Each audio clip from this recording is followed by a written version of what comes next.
NFL's been on the top of my mind for quite some time as we push further and further into July. We get rookie mini camps and training camps right around the corner. And an important training camp this year, an important season for none other than third-year quarterback Tua Tagovailoa. Now, I'm going to preface this by saying I am a Alabama fan. I am a Tua Tagovailoa fan. I do have a Tua Tagovailoa Alabama jersey, number 13, hanging in my closet. So I will preface with that.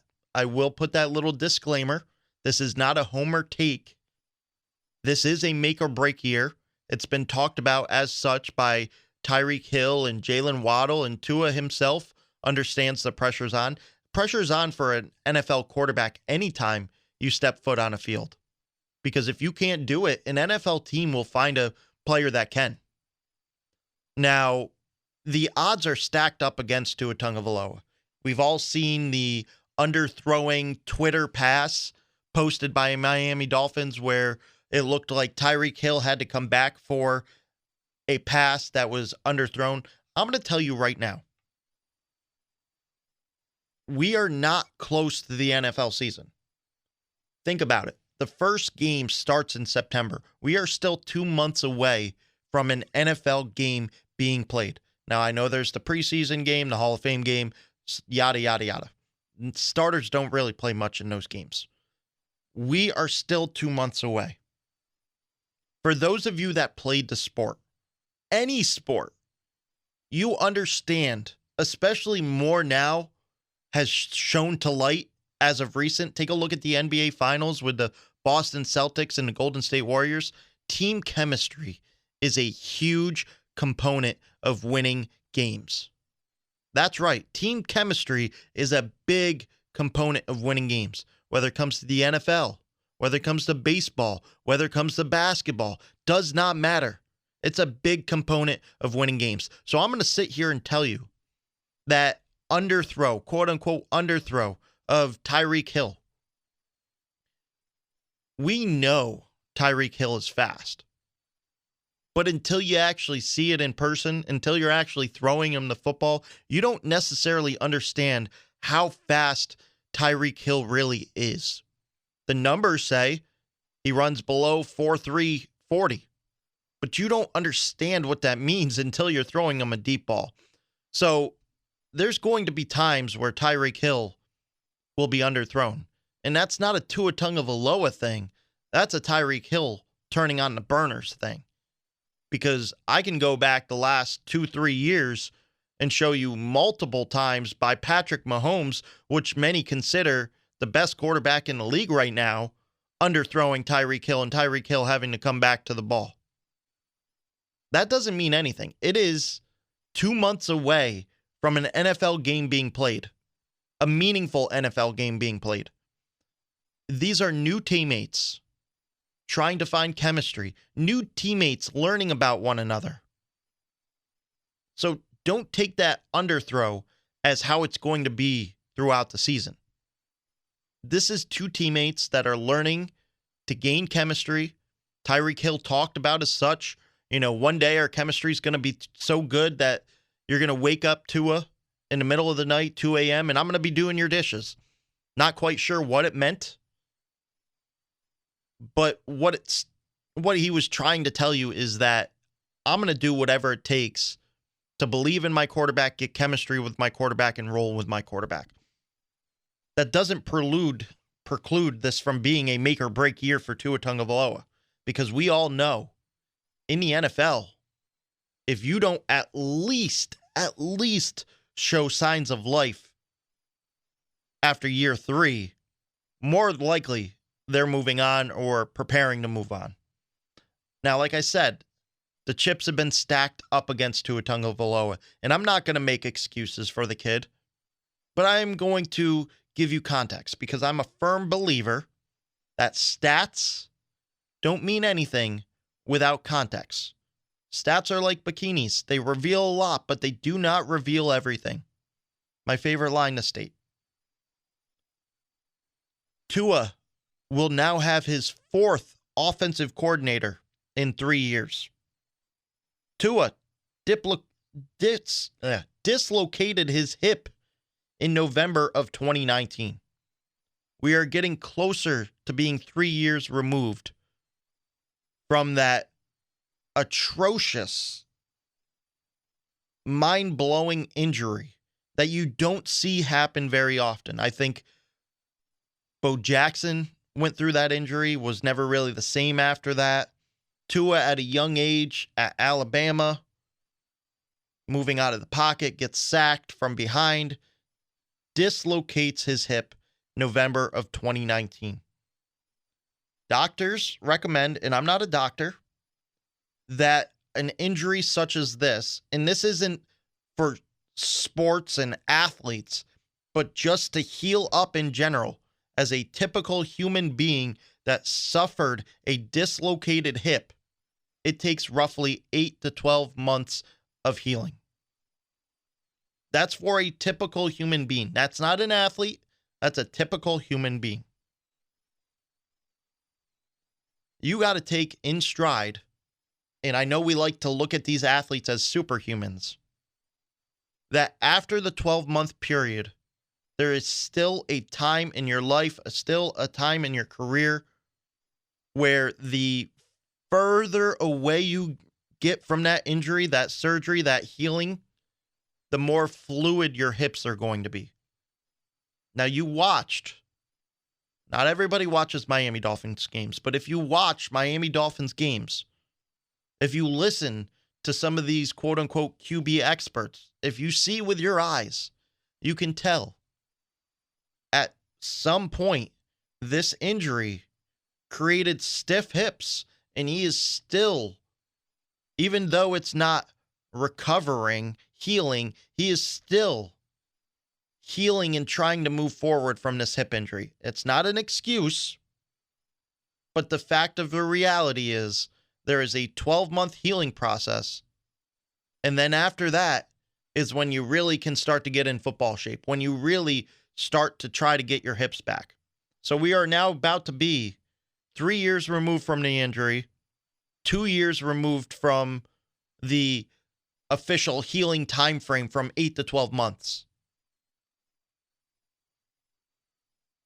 Put on top of that he has been with a team with a defensive-minded head coach who believes in all three phases of the game, that to win games, you need a great defense, you need a great special teams, and you can have a good offense. This is not a knock on Brian Flores. Brian Flores is a smart head coach, but never really saw eye to eye with Tua Tagovailoa. Never really was his guy. He wanted Justin Herbert. The rumors are out there. They've been swirling. He wanted Justin Herbert, more of a deep ball thrower, more of a healthy quarterback coming into the league, more of a prototypical quarterback. Now, coming from the Bill Belichick stem of the tree, Bill Belichick likes a certain quarterback. He likes the tall quarterbacks, the strong quarterbacks, the well-mechanicked quarterbacks. So no wonder Brian Flores wanted Justin Herbert more than Tua Tagovailoa. That time has come and passed.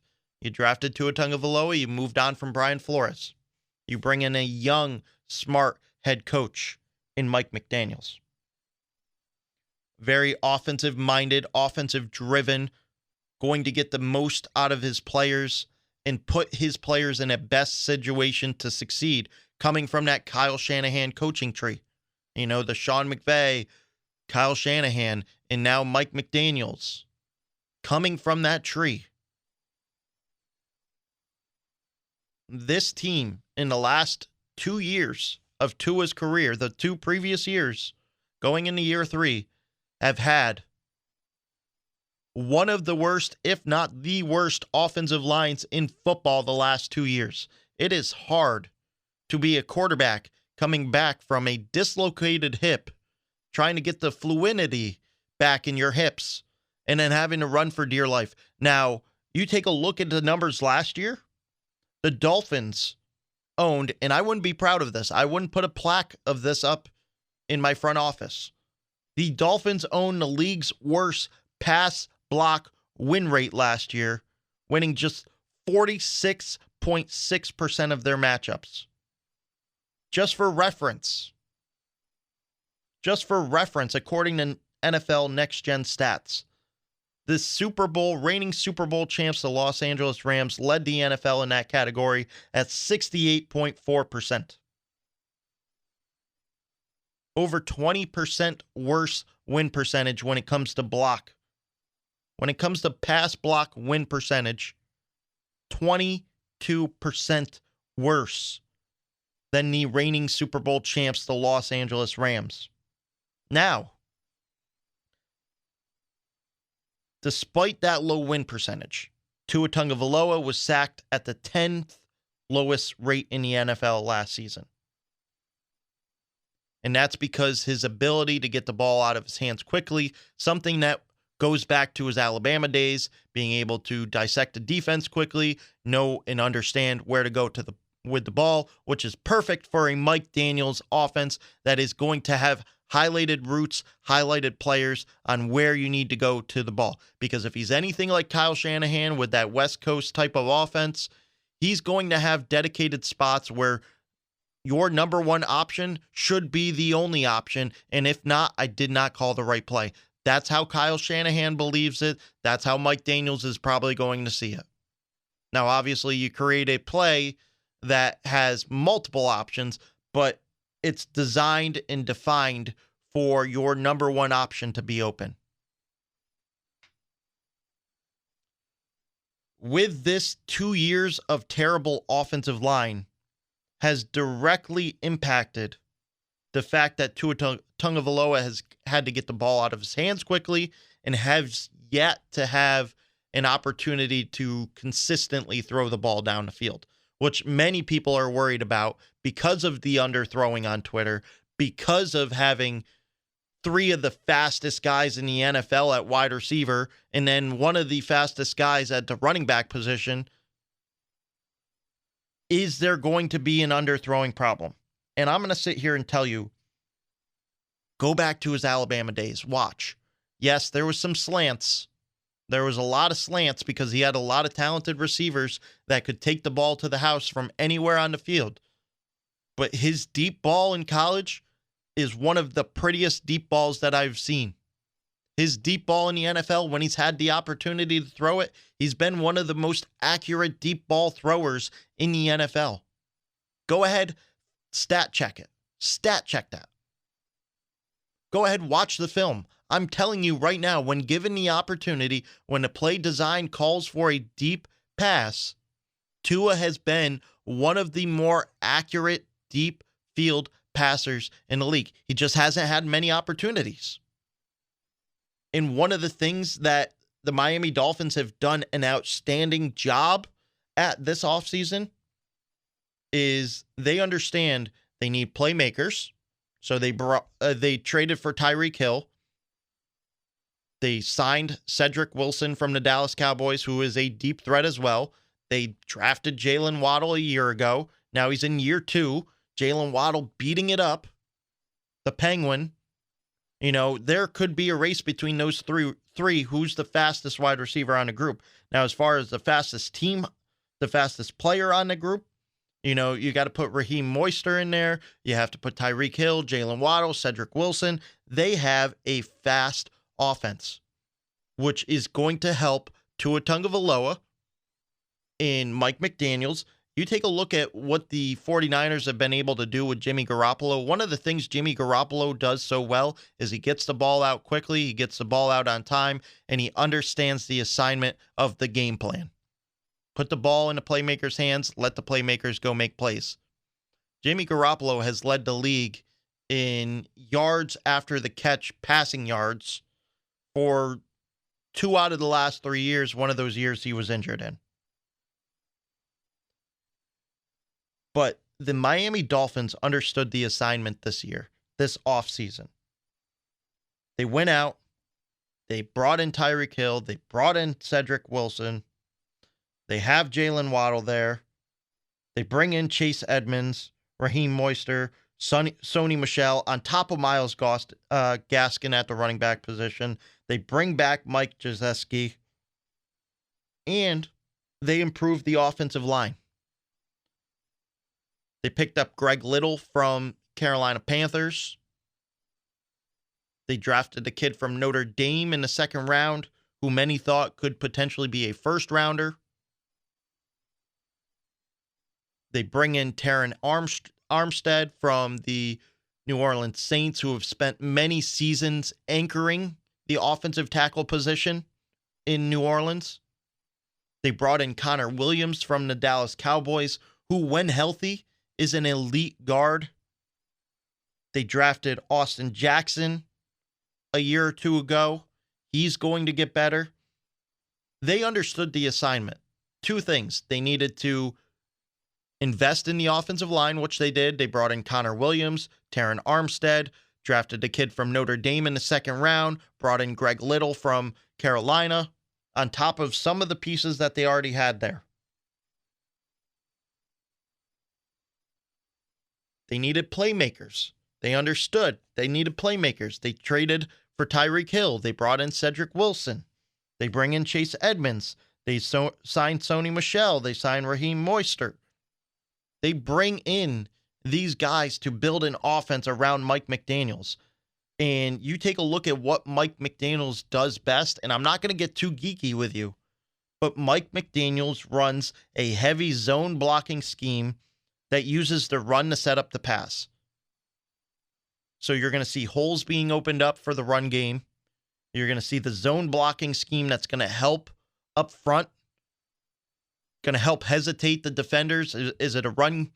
Is it a pass? What is it? It's going to help the players up front. It's going to help open up lines, and it's going to help opening up passing lanes for Tua Tagovailoa. Now, not everything needs to be a deep ball to prove everybody wrong in the NFL, but the deep ball is going to be there now. Moving forward, I know the deep ball is going to be there. Tyreek Hill, Jalen Waddle, Cedric Wilson are going to get their opportunities at deep balls. Not to mention, we talked about it, what the 49ers do best. They design plays to get wide receivers yards after the catch. When you have Tyreek Hill, Jalen Waddle, Cedric Wilson, you got guys that can burn it up. You got guys that can yak it up. Yards after the catch, they can yak it up. So, although the odds were stacked against Tua Tagovailoa after 2 years, they look pretty good going into year 3. Although he's had 4 offensive coordinators in 3 years, although he's still moving further and further away from that dislocated hip, that is not a common injury in football in 2019, even though he's dealt with some stiffness and didn't have quite the fluidity of the hips that he would like, which causes an issue in your passing game. Although he has had one of the worst offensive lines of previous 2 years, things are looking good moving forward. This may be a make or break year, but the Miami Dolphins understood that. They understood the assignment that they need to build correctly around their franchise quarterback. They bring in an offensive mind that can really help set the tone offensively and help get the most out of his wide receivers, his running backs, and his quarterback. This make or break year could not set up for anybody better than Tua Tagovailoa. They are going to boast better play offensively, and it all starts with Mike McDaniels, his game plan, and how quickly Tua Tagovailoa can learn it, because I really feel this is the year that Tua Tagovailoa takes that step, like we've seen Josh Allen do from year 2 to year 3. We're going to see that with Tua Tagovailoa. He's going to take a giant step forward, and we're no longer going to have questions that need to be answered because Tua is going to be the answer.